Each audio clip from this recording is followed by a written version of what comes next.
really need to get together and let our voices be heard. This is Buffalo What's Next. I'm Jay Moran. I'm Bridget Jaipal Valenza. And I'm Thomas O'Neill White.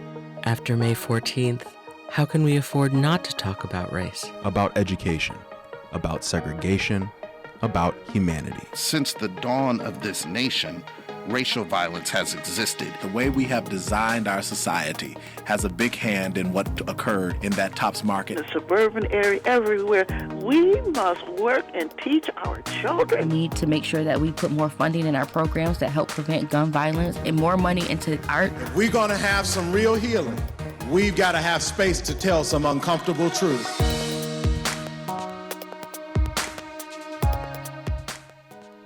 The month of June is Pride Month here in the United States, and as we seem to be making a forward step in progress in terms of inclusion and acceptance of LGBTQ plus members of our society, we seem to be taking 2 steps back when it comes to legislation and the rhetoric just being used in our political sphere. In an effort to, hopefully for all of us to grow and learn, I'm joined today by G. Swartz and Faith Winship of GLYS of Western New York. Hello, my name is Lorenzo Rodriguez, and my pronouns are he, him. Happy Pride. Happy Pride. Hi, thanks for having us. My name is G. Swords, and I use they, them pronouns, and I'm the program director at GLYS, Western New York. Hi, my name's Faith Winship. I use she, her pronouns, and I'm our school support coordinator at GLYS. I don't normally start my shows with my pronouns, but that's how we indicate, as I'm told, that's how we indicate this is a safe space. And hopefully we will create that here on Buffalo What's Next today with G and Faith, as we kind of educate ourselves, educate our audience on the LGBTQ community, on creating safe space, on inclusion, all the things that we want as a society moving forward, a progressive society. And full disclosure, you two came by the Buffalo Toronto Public Media offices, studios, and gave us a safe space training. That's where I was familiarized with GLYS and the work you're all doing out here in Western New York. And as inclusive as I think we are, as great as our team does with DEI initiatives, I think there's still stuff to be learned there. And I said after the presentation, I go, we got to have you on the show. We got to spread this message far and wide. So thank you very much for joining us today. Yeah, thanks for having us. So right off the top, I guess we have to explain what GLYS is, GLYS of Western New York, and how it came to be. What's its mission? Yeah, for sure. Sure. So GLYS of Western New York has actually been around for 40 years. 2023. Happy birthday. It's our 40th birthday. So we began in 1983 through a coalition of activists in the Buffalo and Niagara region associated with the Madison Society and some of our founders, one being Robert Uplinger, who is a very well-known activist here in the Buffalo community. And really what GLYS does is we support LGBTQ plus youth all the way from ages 5 up to 21, but we also really work with parents, caregivers, teachers, social workers, anyone who has a youth in their life that they need better education and support for. Yeah, and the really great thing about our organization is that we also service like all 8 counties of Western New York. So we are home based in Buffalo, but we do work all the way down in like Wellsville or all the way up in Niagara Falls. And so we definitely make it our mission to be able to provide support because, transportation is often an issue for a lot of these kids, these families. And so we make it our mission to like go out and bring our services to them wherever they may be in Western New York. Running the gamut, covering the whole swath of Western New York. For sure. And I think as far as outreach programs, a big one is reaching out to schools, or actually, I'm sorry, the schools reach out to you all to hopefully provide inclusion training for the educators, for the students. It's proactively sought after by the educators, correct? Yeah. So I started working at GLYS in like 2019 as an intern for my undergrad degree. And we were sort of in this spot where I had like a knowledge of a list of names for school contacts, but we weren't necessarily being very proactive in reaching out to them, being like, hey, these are the supports we're providing. These are the events we have going on this week. And from that time into like the beginning of 2020, 2021, during the pandemic when we were all working from home, we had the opportunity to really think like big picture what we wanted to do for GLYS. And I kind of just stuck my nose in business that wasn't necessarily mine to be bothered with, but I said, we have all these really great school contacts. Why aren't we talking to them more? Why don't we ask them what they need? And from 2019 to 2023, we have grown a list of like 60 GSA's names to we're in 127 Western New York school districts. That wasn't prying. That was showing initiative. It is showing initiative, yes.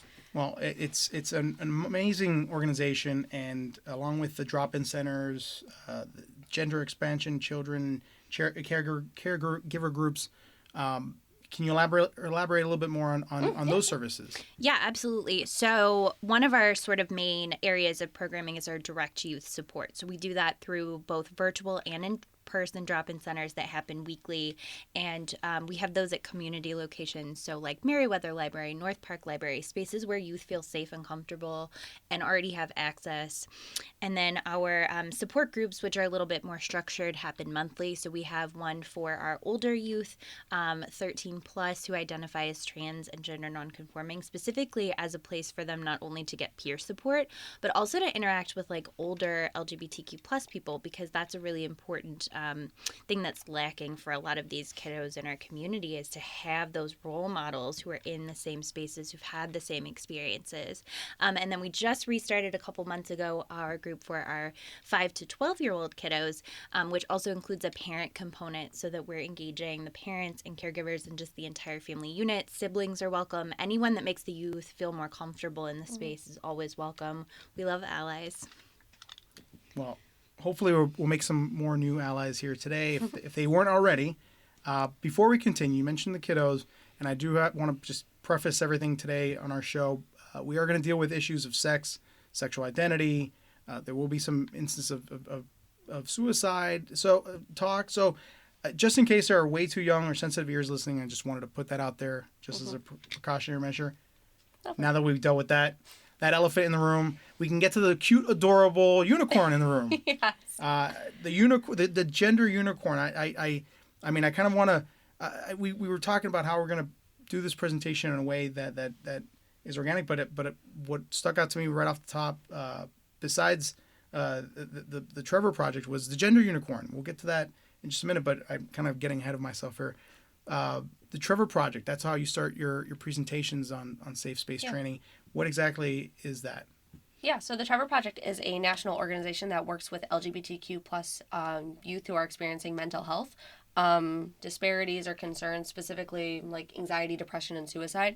And so we are big like numbers people. We like to back up all of our training components with factual statistics that, really give a wonderful frame of reference. Facts are good. It's good to have facts nowadays. You can't really argue with the facts. So we like to have those backed up into our slides, and we use the Trevor Project a lot as a really great resource. They have an annual LGBTQ plus mental health survey that comes out where LGBTQ plus youth from across the country take the time to fill out the survey and let the Trevor Project know what their experiences are like at home, at school, with their mental health, with their friends, if they are out or not, and just kind of a very wide variety of different experiences for these kids. And then they compile all of that data and release it as a survey, which we use a lot to just talk about kind of the norms in our society when it comes to LGBTQ plus youth and their experiences. Now, something important to note is that, these numbers could be potentially skewed a little bit lower than the average numbers may be, because not everyone feels comfortable self-disclosing their identities as LGBTQ when collecting data, but this is a pretty good, overall encompassing survey to be able to provide that numbers. It's a good barometer, bellwether, for sure, perhaps. Yeah, another really important thing about the Trevor Project is they're collecting data on scales that we have not seen historically. This is a population that's very difficult to reach, very difficult to survey, like Faith said, doesn't feel comfortable disclosing. And they're collecting data on multiple aspects of people's identities, especially the youth experience. So, for example, in the United States, currently from the 2022 Trevor Project data that we have, about 25%, so 1 in every 4 youth who identifies as both Black and LGBTQ plus has a suicide attempt in the past 12 months. And about 41% of LGBTQ plus youth right here in New York State have seriously considered suicide within the past 12 months. Wow. It's definitely hard growing up as a teenager in life in general, and add to that just the pressures of being minority identity, gender identity, individual in today's world, where it seems like I feel like we were doing so well. We were doing so well. Now we're just like the political machine is kind of just coming at us all and making it a lot more difficult. So this is important information, and I'm glad that we're sharing this because it's not easy, and it's not easy to figure yourself out, to find out your identity, and I think that leads us to the unicorn. Yes. I mean, it's a great image. If you're by a computer, if you have your phone, look up the gender unicorn. It's it's cheerful, it's joyful, but it kind of delineates and explains kind of the all the different terms that we should know. Yes. So the gender unicorn is a digital graphic that was created by a group called TSER, which is the Trans Student Educational Resource. So this is a group of college students who identify as trans, gender nonconforming, somewhere within the LGBTQ plus spectrum, and they wanted to be able to create, documents and resources to help explain gender identity, sexual orientation, the differences between those concepts, LGBTQ plus human rights laws, to people who may be unfamiliar with the community in a very easily digestible way. People are often a little taken aback when they're like, oh, you are a professional organization and you're using like a cutesy cuddly unicorn to diagram. Help explain these, aid. But it's supposed to be non-threatening. People are often very, if they're unfamiliar with the community, people are afraid of things they don't know and they're hesitant to learn things that may question what they have as their standard. And so the unicorn is a little plushy, non-threatening concept to be like, this is not something that needs to be scary. It's not something that is inappropriate for people of a young age demographic. It is just something very simply using an visual representation to explain how there are very different aspects of ourselves that create one human being or unicorn. And to break it down, it's gender identity, gender expression, sex assigned at birth, and then physically attracted to and emotionally attracted to. What are some of those differences? Yeah. So one is when we're talking about gender identity, we're actually talking about just that individual person's experience of their own gender. So identity on any aspect is very personal, including how we think about our gender. And oftentimes that comes with a lot of cultural aspects. It comes with a lot of unpacking your sort of personal experiences of gender throughout your life. So your gender identity is how you're experiencing all of those things personally, whereas your gender expression is kind of how you choose to portray that outwardly, right? And so gender expression can be through speaking, it can be through mannerisms, it can be through fashion. There's lots of different ways to express your gender. And there's a lot of different misconceptions about gender expression. I don't know if you know the story of how pink and blue got switched. I know, thanks to you both, but please enlighten us. So pre-World War II, actually, it used to be quite common that pink was considered a very loud and masculine color, and blue was a soft, feminine, demure color. And then there was like some textile dye shortages and some other arbitrary sort of things. And post-World War II, it came out that pink was for girls and blue was for boys. And now that's so prevalent in a lot of Western society and in our communities. And that's a great example of how something that we think of in our society as being super gendered is actually something that, if you go back in a historical context, was completely different. So we think it's really important to also understand like the historical context of the way we think about gender and these different concepts. And the gender unicorn, of course, isn't a perfect tool, right? But it's a great way to sort of like visualize. Exactly. I'm a very visual person, so it's a great way to sort of think through those. You mentioned pink and the gender norms of ascribed to it now. I'm from Miami, all right? We love our pink. We love our pastels. I love rocking the pink just along with anyone. Flamingos, I mean, they're the coolest birds out there. Yeah, so. Yes. Absolutely. Just wanted to state that, all right? I love it. Pink is cool as heck. I carry a pink It's favorite color. It is. I love it. But then when we talk about, so there's gender identity, gender expression, and then we can't just simply refer to it as just a person's sex. It's sex assigned at birth. Yeah, so one of the sort of most important distinctions for trans and non-binary folks, for folks whose gender identity doesn't necessarily match the sex on their birth certificate. So we say sex assigned at birth. That's reflective of a variety of either physical characteristics, that can be chromosomes or body type or structure, where a doctor or a midwife or whomever's at your birth is going to assign you a gender identity or sex based on those characteristics. And so it's important that we recognize that a lot of times that's going to be either male or female, and leaves out sort of the just really complex nature of physical bodies. Like, we all have a different body type. We all have different body structures. Intersex folks are often folks that are left out of that conversation. If you're unfamiliar, intersex is an umbrella term that's used to describe people who are born with a variety of reproductive organs or sex characteristics or chromosomes. And they're often left out of that conversation, and we often put people's bodies and assigned sexes into just the very binary male and female. And then there's physically and emotional attraction. That's one is more sexual in nature. The other one's really an internal attraction that one seeks, correct? Yeah, absolutely. So physical attraction is what we would kind of know as like sexual orientation. So gay, straight, bisexual are terms people are usually pretty familiar with. That has to do with who you are physically or sexually attracted to. Some people don't experience any physical or sexual attraction, or experience it on a spectrum, which is often known as asexual. And then emotionally attracted to is more of like a romantic attraction. And so some people might experience romantic attraction and not experience sexual attraction, or have any kind of combination of those two things, which is why we like to separate those concepts.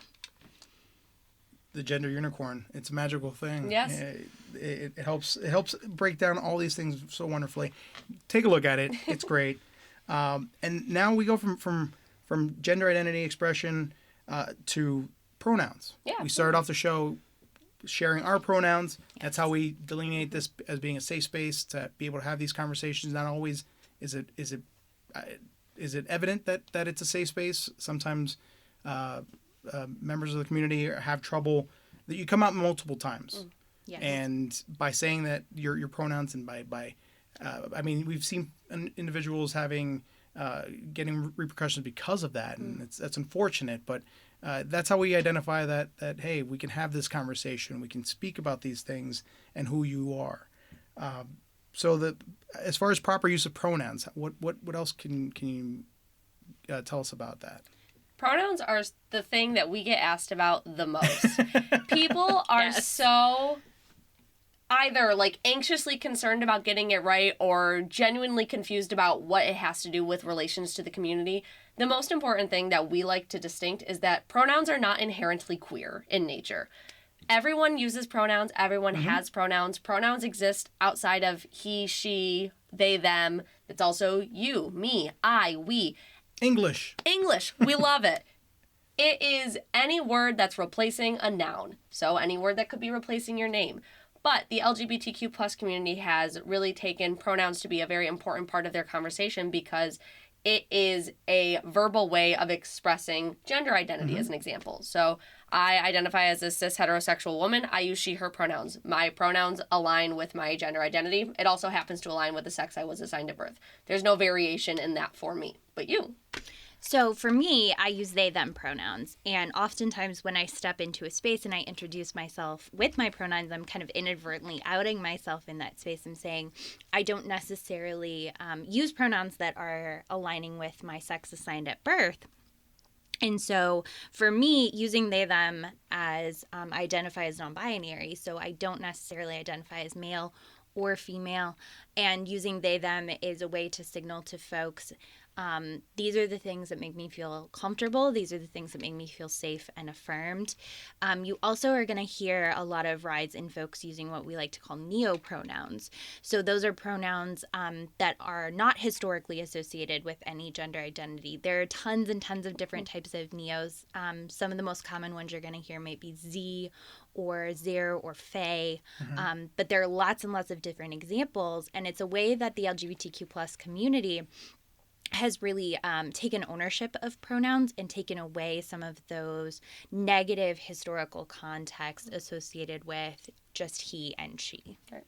And something we get asked a lot is, oh, well, I want to make sure that the room I'm speaking to, whether it be my staff, my coworkers, a group of students I'm teaching, just my group of friends, how do we initiate the conversation of I want to know who uses what pronouns. And so there was this wave of wokeness, as we refer to it, as a couple the W word, you said it. Oh, yes, I know. You said the secret word. We don't really use it much in our conversations, but that's kind of what we refer to it to. What does that word mean? Honestly, who knows at this point. But everyone who, was supportive of the community really got excited about this concept. And so they would walk into their spaces and they'd be like, hi, everybody. Why don't we go around the room and start with our names and our pronouns and what organization you work from? This happens to G and I a lot when we go to community spaces and we're working with different organizations.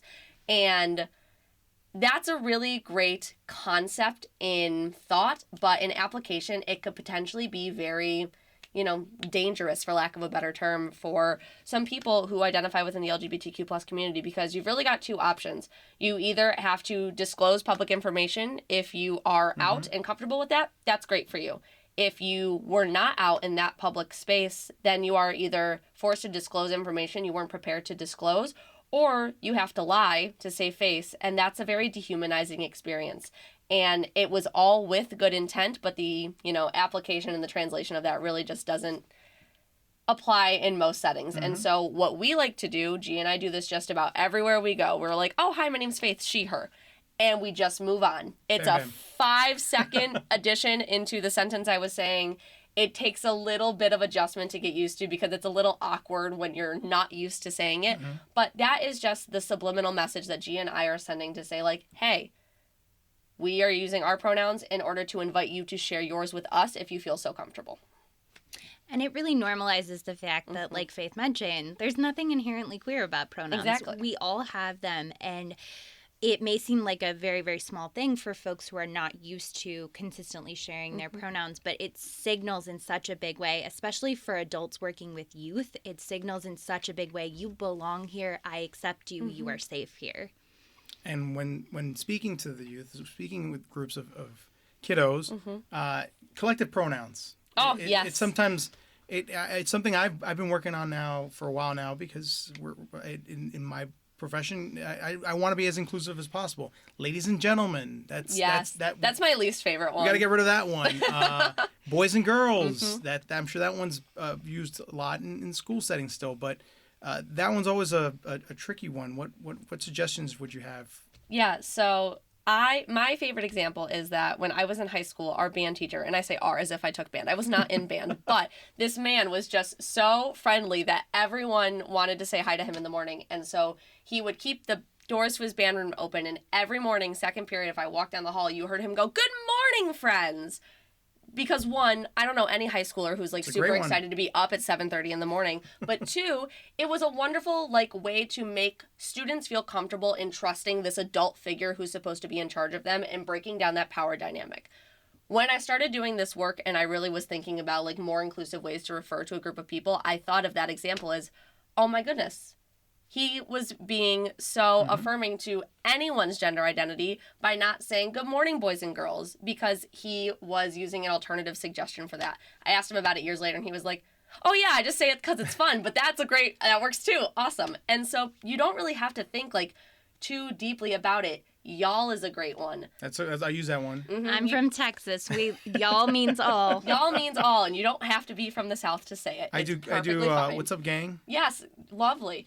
Everyone is always, ladies and gentlemen is my least favorite. If you're at a sporting event. It's really cliches, right? Well, honestly. Do away with the and old I cliches. understand you're trying to be new ones. Polite, but I had a school ask us well, what do you say? I was like, what's your mascot? And they said, oh, we're the Panthers. I said, good afternoon, morning, Panthers. Like, it's not that Exactly. hard. Like, if you're at a Bills game next year and they can be like, what's up, Bills fans? Like, it's not that.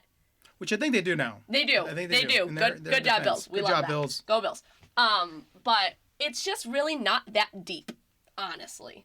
And so I think it's just an opportunity to think a little bit about the words you're using. Something that Gia and I talk about a lot is like when we were both starting to, really think like in our personal lives how to use like non-gendered language or gender neutral language is what we like to call it. We would be driving down the street and you'd see like your mailman. You go, oh, nope, not the mailman. That's the right. mail carrier. Or it's not the fireman Firefighters. or the policeman. Mm-hmm. It's the police officer, the firefighter. Just using more gender neutral language in your everyday life makes it second place. You don't have to think about it too much anymore once it becomes something that you're trying to implement into your everyday jargon. Yeah, someone asked me the other day, well, does that mean I can't say manhole cover Ooh, anymore? that's yeah. And I said it's not, that complex. There are definitely words that have gendered terms in them that we're going to use colloquially, and that's completely fine. The purpose and the point is to just practice it, right? To just try as best you can to include gender neutral language, because it's actually about the intentionality and the message that you're sending. You're saying, okay, I'm attempting to change my language to be more cognizant and open and inclusive. And there's nothing wrong with like a slip up either. Yes. People are like, we're human beings. Make a mistake. It's okay to make a mistake. Take ownership of that mistake though, especially if someone points it out to you. So like if you accidentally misgender someone, call them by the wrong pronouns. If someone corrects you, whether it be in the moment or later on, don't take that as like an absolute beating to your self-esteem, being like, ugh, I'm a horrible person. I've accidentally like caused like an entire mental spiral for this person. Just apologize, correct yourself, and move on. Yeah, those are our 3 tips, our 3 hot tips Those if you are mess solid. pronouns up. And the move on is probably the most important part, because oftentimes we want to like, especially if we feel like we've offended someone, we want to apologize and we want to explain, but then that can flip the dynamic and that can put the onus on the other person. So just apologizing and correcting yourself. And the more that you do that, the more that you'll find that it's easier and easier to integrate those pronouns naturally. Yeah, and if you don't know someone's pure pronouns, just use they, them. Simple as that. Safe golden rule right there. Yep.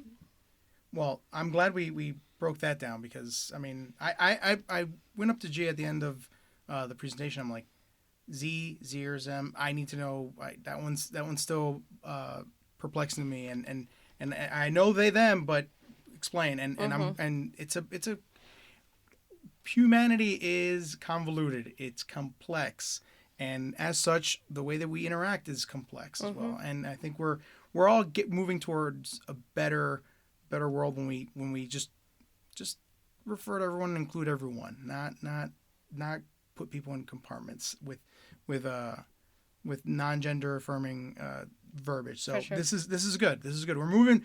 I think we're educating and teaching the masses. So That's the goal. and as such, we become active allies. Yes. That's a big portion of the presentation as well. Yes. How can we become advocates for inclusivity? How can we become better allies to the LGBTQ plus community? Yeah, so I don't think we've mentioned this actually yet. So G and I like to go in pairs along with our other coworkers, because I do not identify as LGBTQ plus. I identify as a straight ally. An outsider. I am the She's outsider. the only one at the I paid a hell of a lot of money to be able to come work here.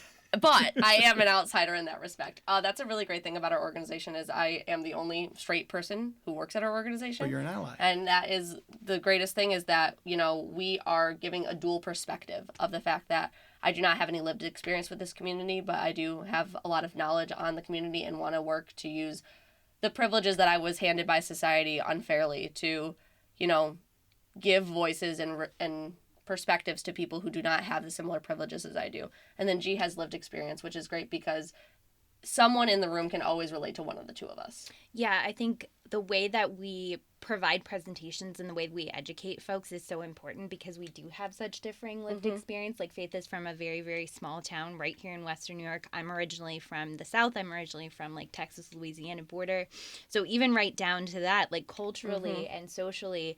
So it's a great way to sort of educate folks on the fact that like we work together, but we're also friends. Right. And we really like each other. My favorite color is black. Her favorite color is pink. We are two very, very different human beings. If you saw us in person, we just are not, you would never, You wouldn't never think. suspect it. You wouldn't think. But that's one of the reasons that we love, like, working as a team and providing that education, because it shows that all of those barriers that we have, that's just another human being sitting there. It's just another human being with different lived experience, and you can learn from them and you can grow from them. And the spaces that you haven't experienced for yourself are not something to be afraid of. They're just something to be educated about.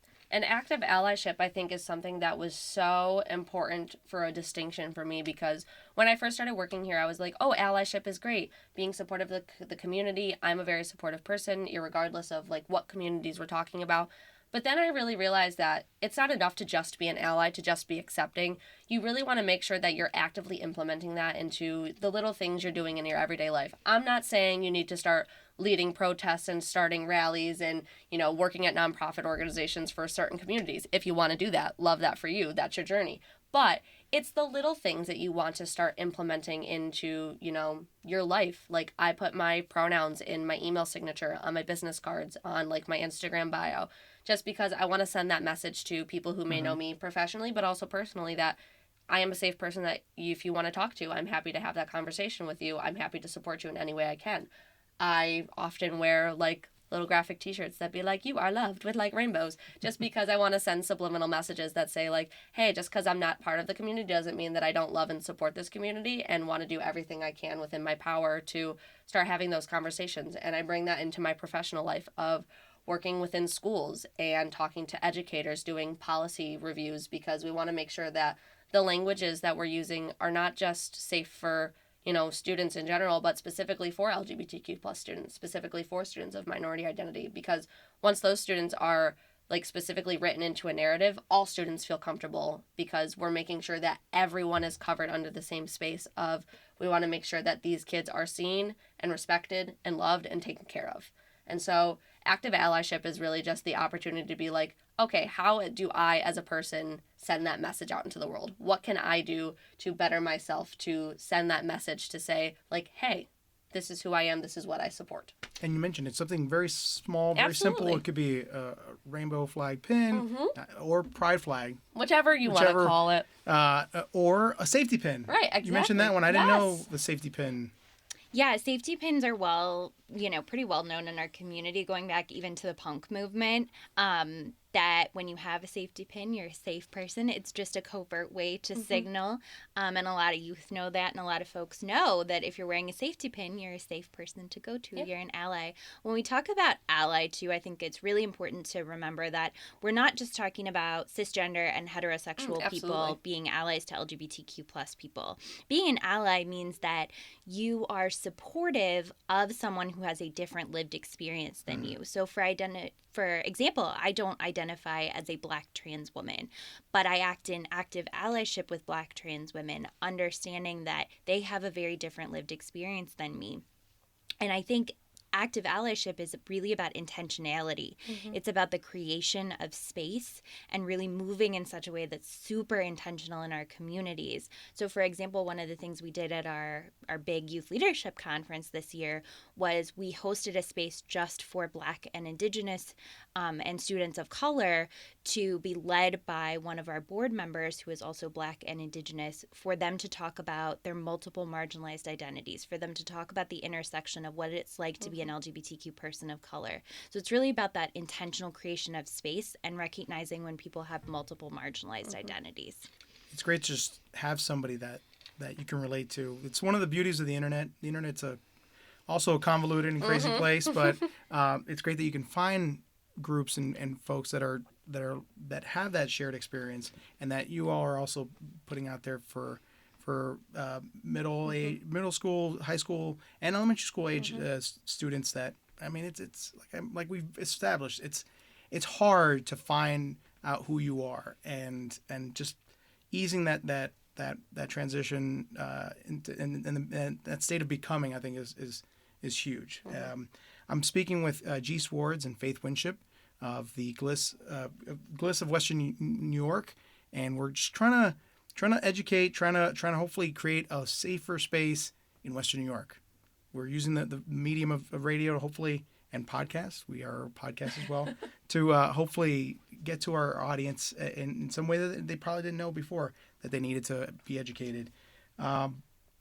We mentioned inclusivity, but then Faith, you're a school support coordinator. Yes. What are the climate? We mentioned in your documents that you provided research that you have GLYS School Climate Survey of 2021. Yes. There's a lot of takeaways there that kind of highlight what our youth is going through currently. Can you elaborate a little bit? Yeah, so GLYS is a national organization that works with LGBTQ plus youth in schools specifically.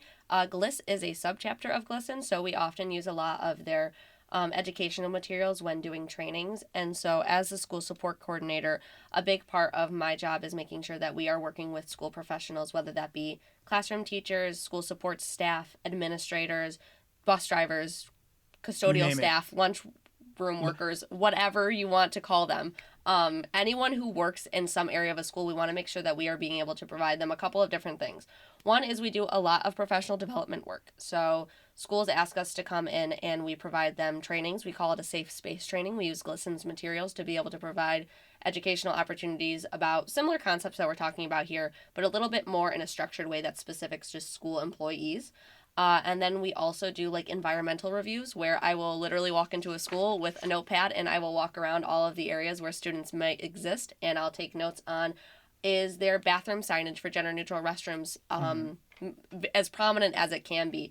Are there, students aware of the different non-gendered accommodations they have access to, like changing rooms or being able to participate on sports teams? Are there like graduation gowns colored by gender? Like, do the boys and girls when they graduate wear different colored gender gowns? I know my school did, and they have definitely changed that since I've left high school, because why? What's the point? And so little arbitrary things like that we do into an environmental review. And then we also do policy and procedure reviews where we sit down with the administrators of a school district and we talk about how their written policies, their non-discrimination, non-bullying, harassment policies, are they specifically putting in written jargon about LGBTQ students, students of color, students of different ability statuses, to make sure that if they are experiencing some type of bullying or harassment, what are the protections? What are the consequences for students being the aggressors in those situations? What supports can the targeted youth who experience that oppression have? And putting it in a language that is easily digestible for the students who are actually existing in those school districts is a really big, important part, because so often, like, policy and procedure language can be just so undigestible for the common eye. And so making sure it's in a very easily understandable language that parents, caregivers, students can all understand what rights their kids have in school. And you're seeing a positive response? Yes, absolutely. And adoption? We're doing a lot of different work with a lot of different districts who have invited us in very different rural, city, big districts, small districts, private schools, public schools. We work with a lot of different populations in their areas to make sure that we're providing what their community needs specifically. Yeah, and a couple of reasons why this work is so critically important. People don't often realize that a lot of times youth not attending school, not being engaged in after-school activities is really because they don't feel safe or included in their environment. So about 82% of youth, according to the GLYS School Climate Survey 2021, 82% of LGBTQ students reported that they do not feel safe because of at least of one of their actual or perceived characteristics. And then about 10%, actually it's a little more, closer to 11%, have missed on average 4 days a month of school due to the fact that they're experiencing bullying and harassment where there are not policies and protections in place in the school environment. And so it really leads to all of, the issues of missing school and then being behind in your education and then not being able to move forward professionally or in the career space that you want to. It really has that trickle effect. I mean, it's getting to the point where there's so many factors working against our youth merely going to school. sometimes it's tough going to school on a normal day, but add to that all these It's other... the worst anyways. Changing in like a communal space for gym class, horrible. Oh. Having to wake up so early, no one has fun doing that. Going through puberty in a group of other kids going through puberty, the worst. Like hormones just racing. Being a teenager is just absolutely brutal. But it's an understatement. Honestly, and I haven't been a teenager in a minute, but it's really that concept of people are always like, why is this so relevant? Like, why does our school have to implement these kinds of conversations? And it's because what you just mentioned, it has real life consequences for these students not achieving their educational goals, not going towards post-secondary education, not finishing and dropping out of school, therefore having a lack of, degree and not being able to find work in a field they were interested in, not being able to have socio-emotional connections with their peers, having anxiety and depression. And it's just so many additional things that we can fix so easily by just making these students feel more comfortable at school. If they feel comfortable at school, they'll be excited to learn, excited to participate. We will have so many less, issues with bullying, harassment, skipping school. Substance use is a really big one too, especially for kids who are, they want to find kinship. They want to find relationships within their friend group. And if they don't find that at school, they look for it other places like the internet or from potentially, older people. And, there's lots of different ramifications that I could talk about them forever, honestly. And I'm going to stop the spiral that I'm on at the moment. But that's what we really need to focus on is if we don't provide them the safe space at school, if they don't have it at home, they're going to find it elsewhere. And it's not always the safest outlook. Well, I think we're going to continue spiraling. Okay. Because I could talk forever, so you can cut me off whenever you want. No, this is good conversation and needs to be had. And we're having some semblance of that conversation in a national and local and statewide form. Yes. We're about 15 minutes left here in our show, and we're going to try to just delve into this. Now we're straying away from the presentation that you normally give and the safe area that you provide to the unknown or kind of known, but we don't know where we're going to end up. You can't look at the national news. You can't look at my home state of Florida, hooray, without seeing what's going on down there. There's a number of just anti-LGBTQ legislation, just rhetoric that's just seeping into our mainstream media and politics. What's your advice when coming to you can give to the audience in that fight against that movement, that force that's going on?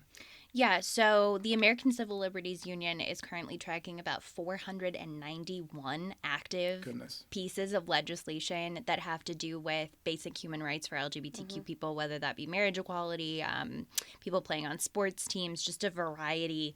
And what we really see, I think, a lot of times is when these pieces of legislation come up, there becomes a space for a lot of national conversation and there's a lot of attention on these issues. I think what we really need to do is remember that these issues have always been there and they will continue to be there, regardless of what the outcome of any piece of legislation is.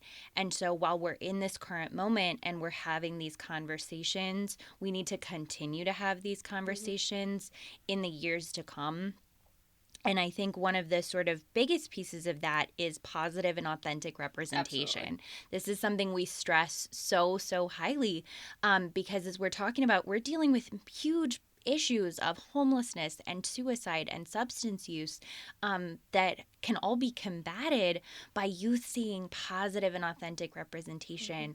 So know your history.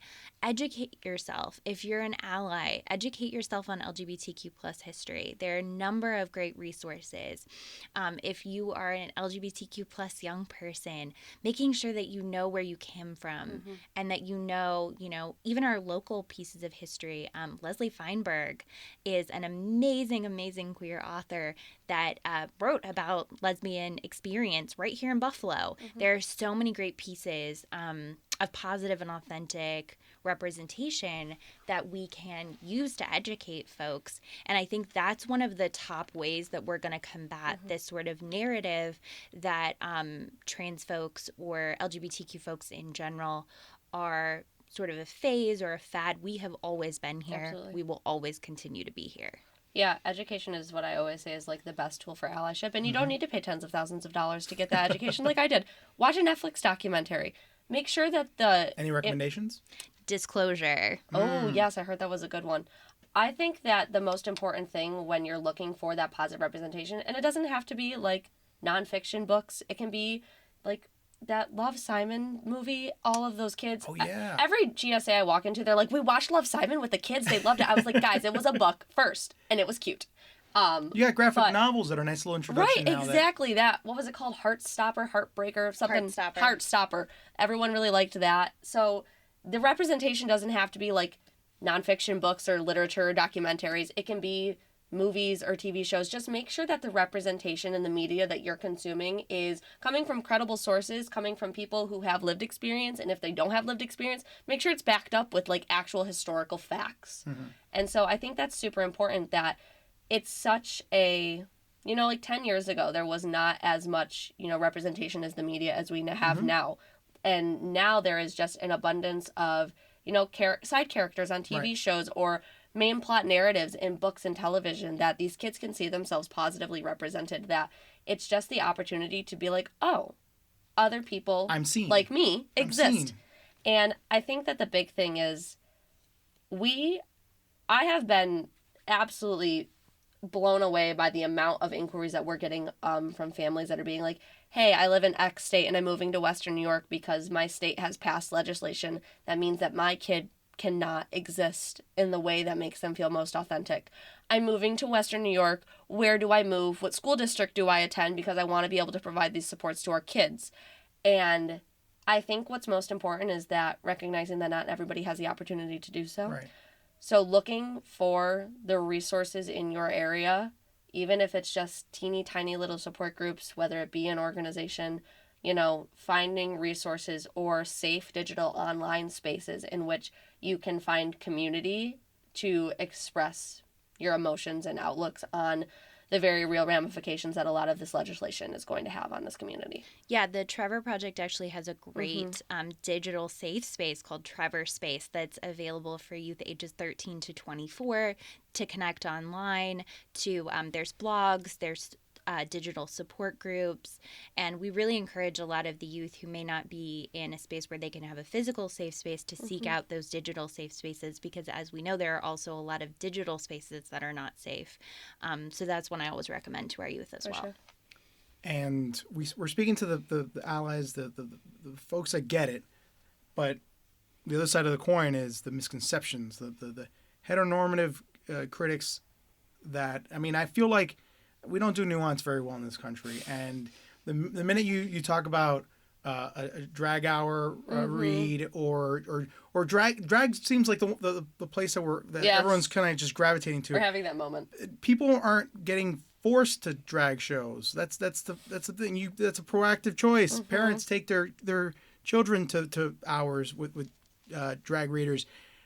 What's the big misconception that if we were speaking to this population, what do they have to overcome? It's not. It's the big thing is, it's indoctrination, but is it? It's not. No. I think from the youth perspective, like the way that people perceive LGBTQ youth is oftentimes if you see a youth like changing their expression or changing their name or their pronouns multiple times, it's it's just a phase. It's something they're working through. And I feel like that is a way that we sort of disempower our youth, and we don't give them the space to find out what feels most authentic and affirming to them. When I was like 12 or 13, I had no idea what the term non-binary meant. I knew that I was different than other youth. I knew that I didn't want to perform my gender or express my gender in a way that was traditional, but I didn't have the language to actually describe my experiences. And that doesn't mean that I wasn't LGBTQ+. It just means that I couldn't express myself in that way at that time. time. And I think that's one of the biggest misconceptions, is that it is a phase, or that you will change, or that there will be some sort of transition later in life where you'll regret some of the choices you made.